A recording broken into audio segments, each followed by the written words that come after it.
Rebecca, you're fine as shit, but will you please get up and stop the BS? I'm just saying.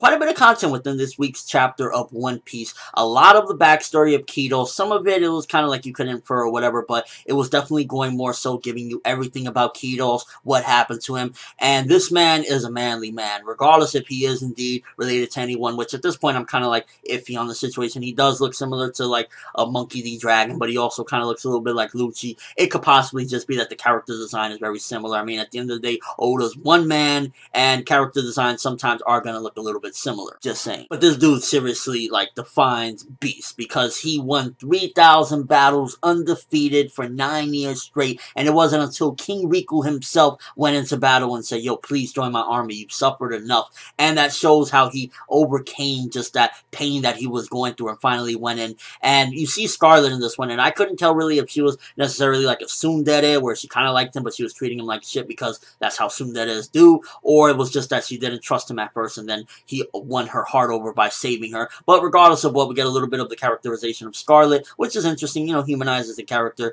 after we've heard quite a bit about her to finally see what she was about and everything. I mean, she at the end of the day faked her death to be with Kido, so that says quite a bit about her. Loyal bitch. And I ain't gonna lie, Kido's cutting off his leg to save King Riku and try it. I didn't think that that's what happened. I thought maybe when he became a toy, somebody just ripped off his leg and he's still like that. But he actually lost his leg. And I'm curious if he's going to get that leg back, or when he goes into his human form, how is he going to function? Because he's going to be, at the end of the day, at the end of this chapter, it's more than likely clear that next chapter, he's going to be able to, you know, he's going to turn back into human, and everyone is going to turn back into humans, Robin and everybody. So when he gets turned back into the human, how much is he going to be able to do it when he has one leg? He doesn't really have any like crutch or anything, and he got all these people coming at him. So is he going to get his leg back? I doubt that, because he lost it while he was still human. He cut it off when he was a human. So I'm curious what's going to happen with his leg. And overall, some sad times. I really wish the One Piece anime was how it used to be at its prime, because this is some stuff that in the anime it would be beautiful and emotional. The stuff with Kidos, the backstory with Scarlet, Rebecca, everything, even seeing Viola when she was little, all of that is really heart touching, and hopefully they could do this,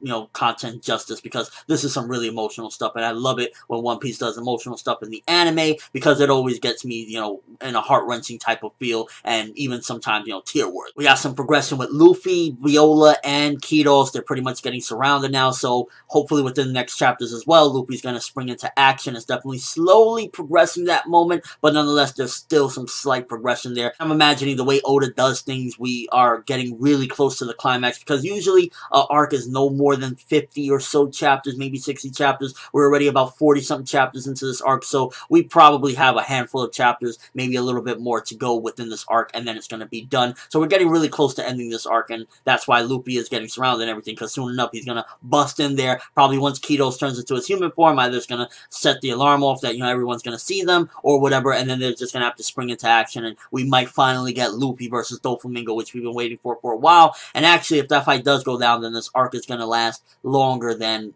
the normal size arc, because I don't see Luffy versus Doflamingo being like a 1, 2, 3 chapter fight. That's going to be quite a while if it does go down. I mean, big question, can Luffy even take Doflamingo on at this point? I mean, we've seen Doflamingo own a Vice Admiral Smoker, so what does that say? Like, how much power would it take Luffy to take him down? One thing I definitely got to say is, Rebecca, sweetie, you got big jugs, you look good, but you need to get up. You gotta stop this. Like, Diamante there is teasing her, and she's so frustrated and angry that she's just crying on the floor then. It's like, yo, if you ever, like, if there's ever some hashtag Rebecca for Straw Hat, she needs to get up and face these fears that she has and just bop this motherfucker out, because, yeah, he's a strong opponent or whatever, but you're letting him use your past against you, and that's something that, like, a character like Luffy, I love. Like, he don't give a fuck. Whatever happened in the past, it happened. Yeah, it leaves deep wounds, but you gotta keep on moving, and she needs to learn from somebody like Luffy that, because you cannot let this man tear you down, and that was a little bit frustrating for me, because I see Rebecca there, and I know that she's a strong character. You could see it in her. She's a warrior. She's been through hell trying to get her freedom,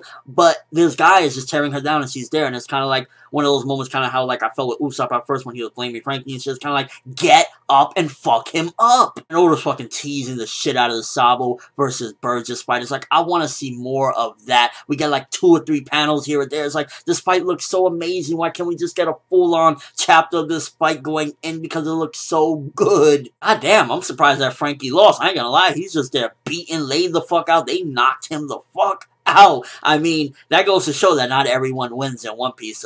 Heroes, they ain't always gonna win. Like, Franky is there laid out, saying, you're pink. They did him in, and it's like, damn, Franky, you were going in. I give you props, at least you were trying your best, but they got him. And then Usopp as well. Like, Usopp, he manned up, but this is what happens when you man up. He got captured, and he was getting slapped around by Sugar, basically, and it felt a little cringeworthy. I haven't seen Usopp look like this in quite a while. It kind of reminded me of when Water 7 went Franky and then beat the shit out of him, and he was just there, and he was just, like, all fucked up. And what the fuck was up with that last page? Like, first of all, the art was very similar to that Eneru what the fuck face, and I was just like, what exactly happened?